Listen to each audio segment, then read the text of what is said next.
So it's Sharash Ibar in Hebrew English. Sharash Ibar. And for those still learning, we start on the right side. The Greeks adulterated everything and have us read from left to right now. But our language, the people of the East, we start on the right side of the page and we move towards the left. So that first three glyphs is one word, Sharash. Sharash, the two front teeth, give us the Shah sound. Head of a man, give us the Ra sound. So that's Sharash. And then that second word begins with a picture of an eye. So you pronounce it, I. And then that second character is the tent wall, the tent floor. That's our Ba sound. And then the last glyph again is the head of a man. That gives us the Ra sound. So that second word is Ibar. Sharash, Ibar. We're really Ibaryum. We're not Hebrews. They adulterated our label when you put a ha in front of it. So if we would put a ha, the picture of the hand, the man with his hands raised, that's the ha sound. So in the Greek, they say, when he was talking about Abraham, they said the Hebrew. So the pagans saw the Hebrew, oh, that's ha, Ibar. So they took that H and made H-E-B-E-R. We're not Hebrew, we're the Ibarium. I means to continue, Ba is inside, and Ra with the head. We are the generation, or we are the descendants who continue in the house of the Most High. That's how we know we're Ibarium. We're the Ibarium, not the Hebrew, but we use these terms so people can understand what we're saying. So, and our guests, just raise your hand. We don't care about getting through no slides, no lesson. If one person leaves with understanding, y'all is to be magnified. So everybody should have boards on your table, and your pen should, if your marker don't work, let us know. And I think like Shamaria was saying, we use the what we call the paleo, the ancient glyphs. We don't use those other ones because they came years later. So what is it, the top? What side is it on? Check the side with the older looking stuff. And that's the side with the original. Yeah. The original. How's it labeled on there, babe? The original Hebrew. Yeah, so turn your board on the side that says original Hebrew. That's why. That's the side we use. That's the side we use. Nobody, you had something out? I was just for everybody to understand, ha in Hebrew is just a prefix for the. So ha means the. Ibar is the word, quote unquote, Hebrew. So when they say, if you were to put it in ha Ibar, it's Abraham the Hebrew. That's kind of like what they were trying to say. Yeah. But they put it all in one word, so it looked like they all in the Kool-Aid. Yeah. Right. But it's just Ibar. That's the actual word.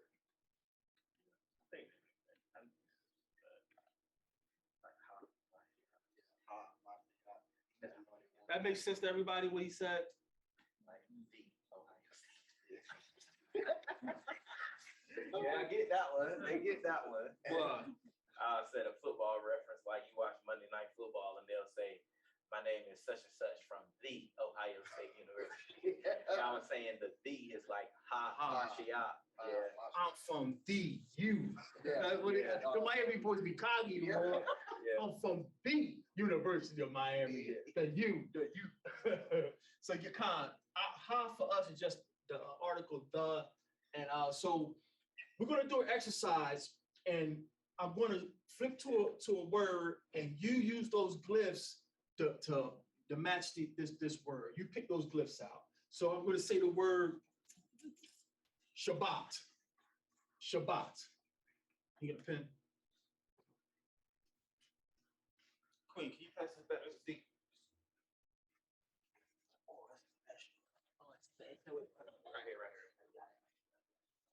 So those online, you guys can participate in your head or virtually. Try to think of the glyphs that make the Hebrew word Shabbat.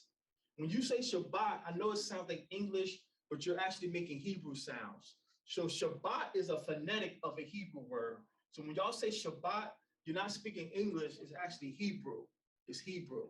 So what word? Say it again. Shabbat. Shabbat. Or Shabbat. Shabbat. Shabbat. Shabbat. What characters, what glyphs make up the word Shabbat? Like you said, what you think?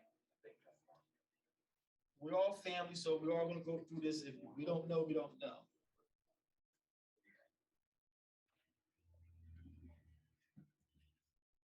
Shabbat.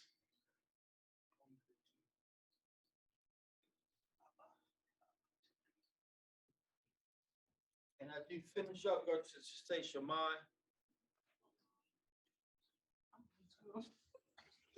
Shabbat. Right on one.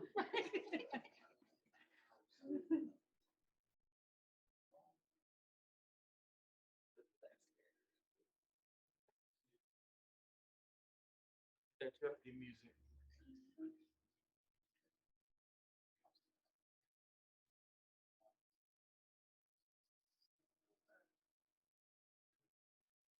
What clips make up Shabbat? I'll give y'all a countdown. 10, 9, 8,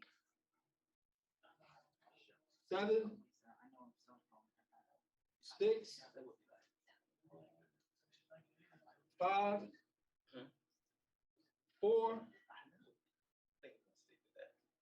3, 2, 1. Pins down. I know y'all ain't struggling. I know, right? It's a little bit confusing. Unless I look, I ain't want to look at the.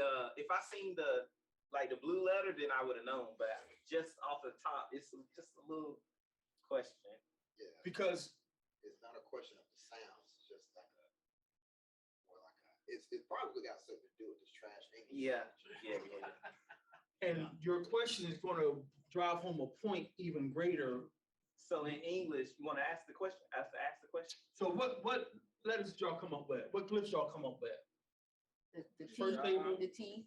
The teeth. Mm-hmm. What else? Then the ba, the house. The house. And then the ta, the mark. The mark. So we got two people. We got two. The first table and the last table was the ingredients. Anybody disagrees with them? Well, that's what we got too. Hold it on. You got to show your proof. So we got three. We got three ingredients. Third table. That means we're going to learn something. That's good. So anybody on side of virtual, did you guys have something different? We got the two front teeth, the house, and the mark, the tie. Anybody inside the virtual have something different? Great job, y'all. Those glyphs were correct. Those glyphs were correct. But the now he got question. He got question. Probably the same question. I looked up there, but I didn't see the T part. So we put that because I see that's there. But I didn't see it on here. It's not on there, y'all? The two front teeth not on the board? Top right. One down. One more. Right. Okay. All right. Yes, it's there. You know, we do the best. This is the better. But this is the best we can do. I found these boards on Facebook, so it was the best we can find. So it's different, but it's the two front teeth. So you guys did a good job. Those who were able to get it, those who couldn't get it, it's perfect because that's how we learn.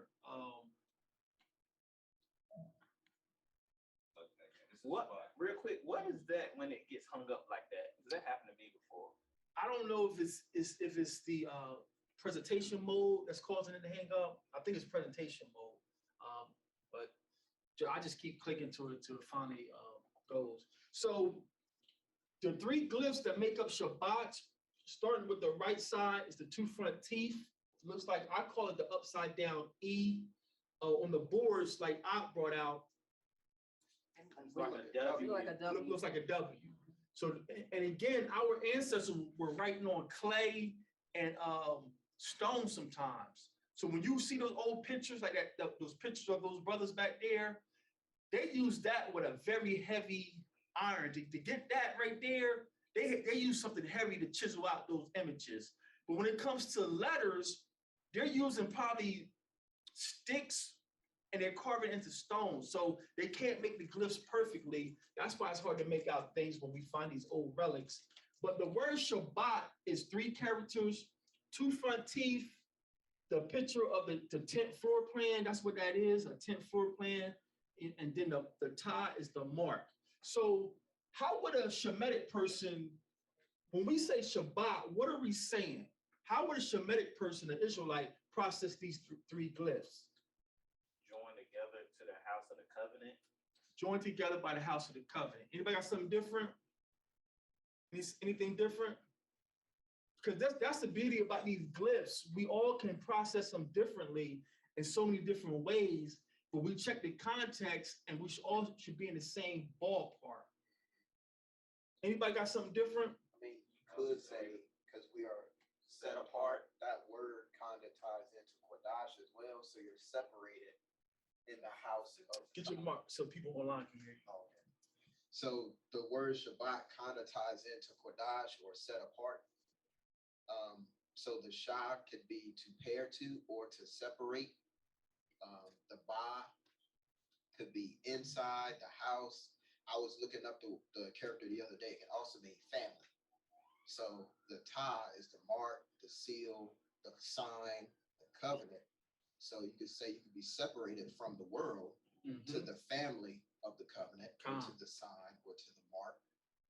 So it could be to separate or to pair to. You always got to check the context of that Israelite, of that Shemitic speaker. The two front teeth can represent being joined to because your two front teeth are next to each other. Or it can represent being separated because you separate your meat with your two front teeth. You always want to check the context. Yeah, I was going to say, I guess, looking at the meaning of the letters too. The quote is right there with D.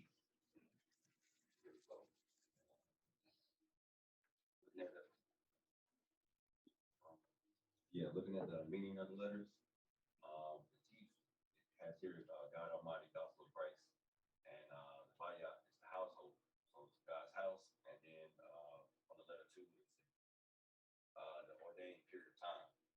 So all together too. That's Shabbat. That way. Yeah. That's house, being in the house of God at ordained time. That's so. Once you learn what these glyphs mean, you will know how to put it together by the context they're being used. So when we say Shabbat, we're saying we're joined to the house of the marked ones. We're joined to, and then that's a poor image because that's the best I can copy. The tie is really two sticks. So the tie is that looks like a cross. It's not a cross. Y'all know we Christians, but two sticks is how we supported things. So you put your tent together, you would use sticks. So that tie can represent support. Who's our support? The Most High. So we're joined to the house of support, and it's Abba Yah through his son. Nobody, you got something? Well, why you saying that reminds me of how Yahweh Shai came to join the two sticks together. So in my mind, all of my notes. In my mind, all of my notes. Thought about it from like one singular stick being reconnected. But when you just said that, they can be connected as in like the mark, the sign that we the people. That's the power of this language. People are mocking and scoffing because we're speaking this dialect because this is not approved in your seminary curriculum. Because T.D. Jakes ain't told you about this. Because Creflo and all these other Anglo-Saxon theologians ain't talking about this. We're being scoffed at. But you're saying things and you're practicing customs that don't fit the language. So when we say Shabbat, we're letting the Father know we understand we're joined to your house by your covenant, by your mark. Now, take us to Exodus 16 and 23. So I want to show you how the pagan language doesn't make sense of what's going on in our scrolls. And that's why this learning our language is the key to reconnecting to the Father 100%. I got my op with me today. I ain't by myself today, Queen. I got Patrick with me. He my generation. We grew up with real horseshoes that went clanking, clanking, clanking, clank. So you reading our language, you reading our scrolls, and I learned the Greek and it's homoouso and it's paraclete. Greek and Latin is like horseshoes. It's close to what I was saying, but till you come back to this, you're not getting a ringer. A ringer is 10 points. No, a ringer is 5 points, I believe, and a leaner was like 1 or 2 points. But I can come with a ringer and knock your leaner off and win the game of horseshoes. So y'all learn all these other languages in your seminary, and your pastor standing up there with his little $3,000 suit on, his phallic necktie, and he's impressing you because he knows Greek, and you think your pastor is breaking down scripture. Your pastor is repeating abominable things to you. I'm trying not to go there because he's an instigator. Shaboy is an instigator. You're in the right. He did say that. No, the Shaboy is an instigator. He was, yeah, you're in the right. Yeah. So we're trying to reach our family and friends. You think you're scoffing us and you're making fun of our dress and what we're saying, but you can't break down the scrolls in your Greek and English like we're doing. So let's go to Exodus 16 and 23. Shema, when you have it. Shema. Exodus chapter 16, verse 23. Read. And he said unto them, this is that which Yahweh hath said. Tomorrow is the rest of the holy Sabbath unto Yahweh. Bake that which ye will bake today. That's all we need. Repeat that verse. And he said unto them, this is that which Yahweh hath said. Tomorrow is the rest of the holy Shabbat unto Yahweh. Tomorrow is the rest of the holy Shabbat. Now, people are coming back in all praises, and they're saying Sabbath means rest. Sabbath doesn't mean rest, because if Sabbath means rest, that's a redundant verse right there. Read it again, And he said unto them, this is that which Yahweh hath said, tomorrow is the rest of the holy Shabbat. So if I was saying tomorrow is the rest of the rest, people saying Shabbat means to rest, you're supposed to rest. Shabbat doesn't mean rest. We have another word that means to rest or cease, and it's not Shabbat. Shabbat means joint to the house of the mark, or it means oath, a covenant. Shabbat means oath or covenant, because me and you are joined together by this mark. When me and you cut this animal up, and me and you pass through the pieces of this animal, we just made a Shabbat. We just made an oath. We are joined together by this mark of these animals. This blood of this animal has joined us together. We are in contract. We are in agreement. So Shabbat means we are in agreement. We are marked with Abba, and now we're marked with Abba by the blood of his son. You see how you can't get that in the English? Sabbath don't mean nothing. Every day is a Sabbath. Really? TDJ, that's what you want? Every day is a Sabbath?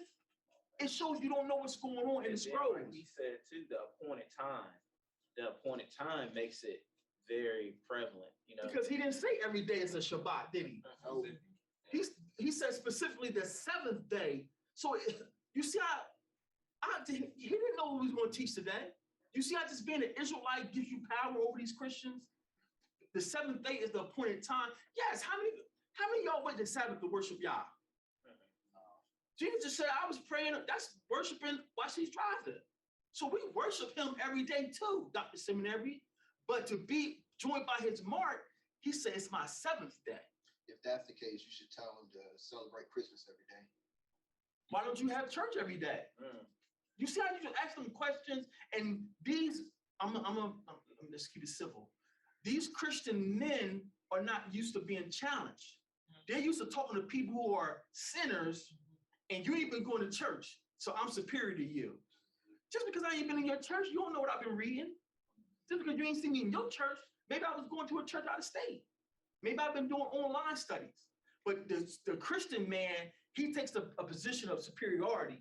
And now you as a sinner, poor sinner, just getting off drugs, just stop fornicating, you're looking at him like he has a level on you. And they don't. So let's go and marry that to Leviticus 23 and 3. Real quick, this is part of the question that me and Shamar were trying to figure out. Because you see how when they spelled it got two B's. Right. Trash English. So we were like, does it have two B's in it or just one? He was like, nah, we just gonna keep it practical, have just one. When I was learning, I was using the double B's too, like Abba, ABBA. And then when you check those stones, you check the Dead Sea Scrolls and all that, we don't have double letters. When we say Abba, you know it's Abba. We know. So it's just something you're going to develop over time. As you become more of an Israelite, you'll know it's not double letters. But to go back to what you said, how you was like, is it the tha or the ta? Now, if we would have used the thigh, it sort of would have been close to what Sabbath means. But the mark make more, the covenant make The more. covenant makes more sense. Did y'all hear Shemoyah when he was asking, is it the thigh? The thigh for us is the picture of the basket. So the picture of the basket makes the thigh sound. So when people say Sabbath, they're following the Greeks and the pagans who adulterated our language. It's not the Sabbath or Sabbath, because the tie is the covenant. The TH is a basket, and that represents like being full, because you put things in a basket, or it could be representing being surrounded, because a basket encloses things. So the thigh sound really doesn't fit what the Father is telling us to do on the seventh day, but it's close when you don't know no better. So that answer, that was going to be the perfect exercise when you was like, which one should I use? And that's when you learn what those glyphs mean. You'll know, okay, I used the wrong glyph here. I should change this out. So that was a great question you had. Let's move on to Leviticus 23:3 to get some more context. Breaking down the word Shabbat and what it really means. Leviticus 23:3. Shema, read. 6 days shall work be done, but the seventh day is the Shabbat of rest and holy convocation. Ye shall do no work therein. It is the Shabbat of Yahweh in all your dwellings. Read that again out. 6 days shall work be done, but the seventh day is the Shabbat of rest. You see how that makes sense?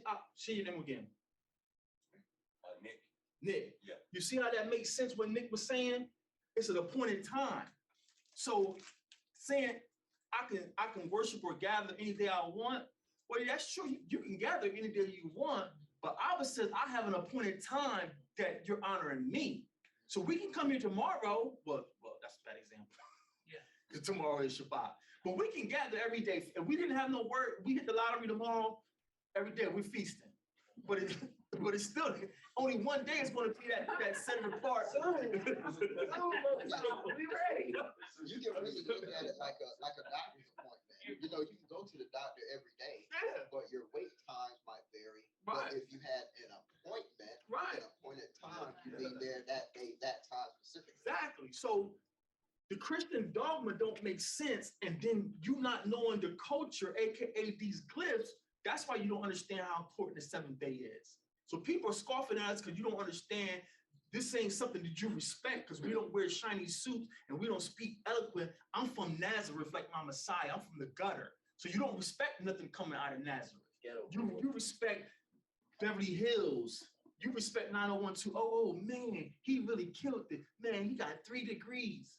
So it don't make sense to you what we're doing. It's showing that maybe you're not marked. Marked by another shepherd. You're marked by another shepherd.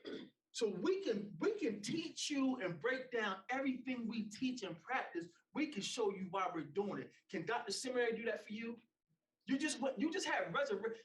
Like sis said, Nikki said on my post, yeah, they found out that Easter was pagan, so now they want to change the Resurrection Sunday. Okay, cool. Let me entertain that, Pastor. Where's Resurrection Sunday in the Bible? Well, you won't find Sunday, but it does talk about the resurrection. Cool, Pastor. What does it say, celebrate my resurrection? He, out his own mouth, before he left, says, do this in members of my death. You need a seminary degree to read what death means? He says, as often as y'all get together, remember I died for you. He didn't say nothing about running around the church talking about the tomb is empty. And look, somebody said, oh, you can't see it because you're too carnal. So it's first fruits is celebrating the resurrection. So explain what first fruits is for. First fruits. So now you got 2 feast days in one? First fruits, he showed he was first fruits after the resurrection. When he told Mary, don't touch me, I haven't been to the Father. He was letting Mary know today is a feast day because it follows our feast schedule. It's Passover, then we go into unleavened bread on the 15th, and then on the 16th, the first day of the week, it's first fruits. It's that wave offering. So he was telling Mary, I haven't been to the Father to offer up first fruits yet. I'm the first begotten of the dead. So the Christians are just following the doctrine of men, not understanding what they're doing because they haven't come back to the culture. So when you understand what Shabbat means, it doesn't mean rest. If you gotta work, still try to set it apart in your heart best you can. It doesn't mean just sit home and watch videos all day. If we were home, we wouldn't be doing civil work, no commercial work. Anything making a profit, we wouldn't do it. But if we want to go out and have a good time, we go down to Shamoria's house and play some marbles or something. That's us having a good time. People reading the words, oh, it says don't do thy pleasures on the Sabbath. So pleasure, what if I find pleasure in praising? I shouldn't praise them? You can't understand these scrolls from the English and Latin and Greek family. As long as we don't do civil work, we can, whatever brings you pleasure, the Father wants you to do that. And remember, you're joined to the house of the mark. You're joined inside the house of support. That's what Shabbat really means. And that's why we say, even though today the true Sabbath, we still say Shabbat Shalom, Shabbat Shalom, because we understand we're joined to the covenant. That makes sense? That makes sense? You might as well say something about the Kindle of fire. Again, and I think the Most High for the brotherhood, because a brother, another Murray from up top had called me a couple years ago, and his congregation was having a discussion about kindling a fire, because it says, did you pull the script? I found a new one, but I'm trying to find it. I found it at work. There's somewhere in Leviticus or Deuteronomy, it says, and do not kindle a fire on the Sabbath. And these young ox was jealous, for the truth. Everyone wants to do it right. People who come in and learn the truth, they want to do it right, and we respect them. So these young brothers like, no, we shouldn't be cooking and nothing on the Sabbath.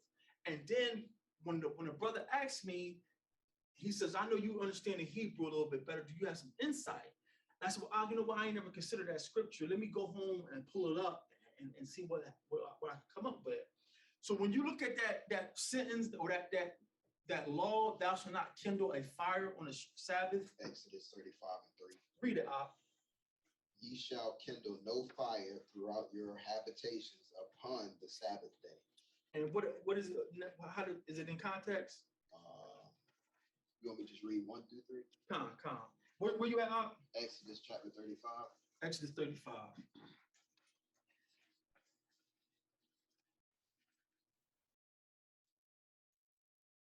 Exodus 35:3, you said?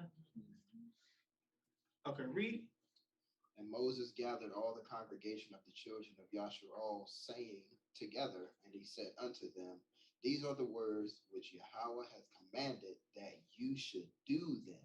6 days shall work be done, but on the 7th day there shall be to you an holy day, a Shabbat of rest to Yahweh. Whosoever doeth work therein shall be put to death. You shall kindle no fire throughout your habitations upon the Shabbat day. And Moses said unto the congregation of the children of Israel, saying, this is the thing which Yahweh commanded, saying. But that's what it says, 1 through 3. So I got something more off. So like you was explaining, I know you'll continue as well, but the first thing he said is, you shall kindle no fire throughout your habitations. And now we've learned, which you're bringing out, that it means don't bring no ought against the people in your midst, or don't like me and you being angry with each other. And to support that, and you will explain that part better, but when I was reading at work, Ecclesiasticus, chapter even the 30 days chapter 6. I'm just sitting there doing nothing. So read that word. Might as well. You can't say nothing about me reading the Bible or just sitting there like this doing nothing. So chapter 16, verse 6 says, in the congregation of the ungodly shall a fire be kindled, and in a rebellious nation wrath is set on fire. So, and it's other verses like this, but I'm going through and like putting them all together. But in the congregation of the ungodly shall a fire be kindled. The Most High, every time he says it somewhere else that we're kindling a fire in him upon us and his anger. So it's showing that it's saying, I'm upset with you, or don't be upset with your people or your brother or your family in wherever you dwell on the Sabbath day. And there's more to that, but I hope that. Not just dead on, because what if me and Gina has a newborn and it's wintertime? We're going to let their baby freeze to death? Because even though me and her could put blankets on, a blanket may not suffice a baby. So what about food? I can't feed my newborn father on your holy day? I'm glad you said that because that posed a question. It's kind of off topic, but just for the sake of edification, when it comes to the Day of Atonement, let's say you have an infant, brand new newborn baby, does that child not eat or drink anything too? Right. You got to keep it in. A newborn, don't feed that newborn every 2 hours. One of y'all gonna catch a headache, and you going, oh buddy, gonna try to leave. I'm going down to the temple. No, you ain't. No, ain't no Israelite sister letting you go to the temple. No, you gonna come here with this baby too. So them not knowing the culture causes all this false doctrine. Some false doctrine is benign, is like kind of hurtless. Some false doctrine is harmful.